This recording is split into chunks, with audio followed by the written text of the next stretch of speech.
So you might be wondering, why is this shirtless dude sharpening a stick and talking about software development? And there's one answer to that, and that's watch time. If you click this video, you're probably wondering if you should go to school for software development or if you should go to a boot camp. I chose to go to school, and I'm going to give you some tips on what to consider before you show up for your first day. So I might add that my program is 2 years and I'm half done, so I have another school year to go until I'm graduated.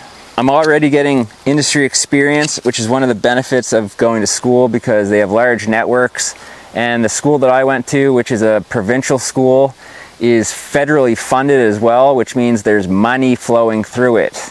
I was able to take advantage of the Fast Forward program in Nova Scotia, which allows someone who is changing careers and industries to take advantage of an EI claim and use that during school. That's paperwork that nobody knows about, but if you do your homework, you can take advantage of these things. Whether you're going to boot camp or you're going to go through college, mine is a 2-year program. I don't know if I would do 4 years. Maybe if I was a little younger. I'm 35 now. I started this when I was 34. I still have another year to do. But I can see the benefit of doing a boot camp because you learn practical skills. You're out in the workforce as quick as possible. But while school is slower, there are some benefits to going to school. The teachers there have been doing it for like 30 years. One of my teachers is really cool. Her name is Charla Rolf Hunter, and she started coding in the 70s when only men were coding. And one of the first classes she went to, her teacher told everybody to turn on your computers, and there's a bunch of dudes in the class, and she's like, how do I turn it on? I don't know where the button is. The teacher came over and said, what are you, stupid? Because back then in the 70s it was sexist. Only dudes were in software development and computer science. But she stuck it out, and eventually a job came up, and the 2 candidates for the job were her and this teacher that called her stupid. And guess who got the job? She did, because she stuck it out.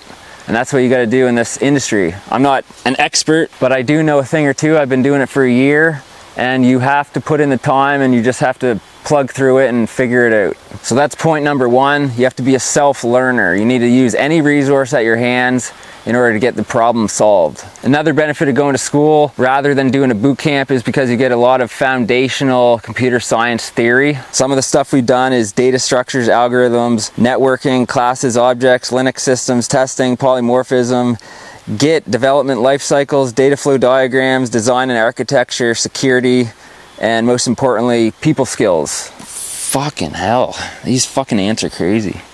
While it would be nice to be a genius and to be born an awesome coder, people are going to need to work at this regardless of what you're born with. You could be amazing with numbers, but you're still going to have to work at this, and this does not come easy, which is why the industry is so high paying. Do not come out to the lake if you do not like bugs. I'll tell you that much. The next point is you need to be constantly learning, which is pretty much the same as the first point, but this industry has rapidly changing technologies. Outside of school, I was doing projects, I was working with people, I'm doing extracurricular projects right now. You don't wait for someone else to tell you when you can learn or how far you can go, because you're gonna have to take this on your own anyway, so you might as well start while you're in school, while you're learning. You need to be doing your extra projects on the side. You need to be learning, stuff that's happening in second year. So whether you do boot camp or you go the school route, I have a list of things that you should probably look up before your first day. The first being how computers actually work. What are programming languages, internet concepts, how it works, how data flows. Linux is open source and it's free.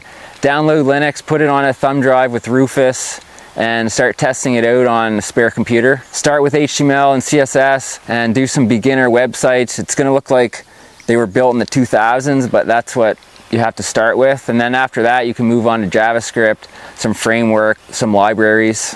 So first year, we focused on client-side programming, and the second year is more server-side. You can also look up database technologies like MySQL, Postgres, Oracle.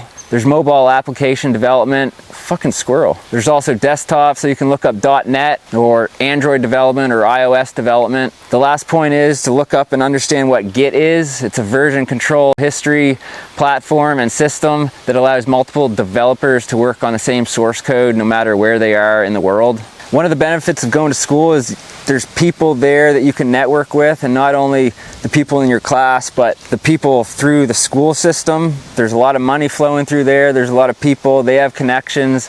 They have international programs. Like in 2 weeks, I'm going to Croatia to do an artificial intelligence program because it was offered at my school and I took advantage and I applied. You know, those things don't happen to people that are doing boot camps. They want to get you in and get you out, but going through a school has benefits that you might not know of. For the last point, I just want to emphasize how important soft skills are. Talking to people like this, if you're not good at explaining your thoughts, try putting up a camera and talking to a piece of metal. See how hard that is. So with software development, you need to be able to talk about what you're building and talk about how you vision, what your vision for the project is. You need to, you're talking about systems that exist in space. They exist in theory. You know, it's only through system design that these things actually come into fruition. So soft skills like people skills, teamwork skills, those are all important, maybe as important as the technical aspects to coding. IT is dominated by nerdy men, many who lack people skills, and that's the truth. If you can understand social cues, show up on time, put effort in, figure stuff out for yourself, because the only time you're going to learn is when you have to go through the struggle of beating your head against the wall, which is going to be very often when you're starting out in this. Speak well with confidence, have a good attitude, and you're going to make friends in this industry. So that's the video. I hope you guys learned something. I've been doing this 1 year. I still have a year left in my school. And that's the video. This stick is now sharp. So I hope this video helped.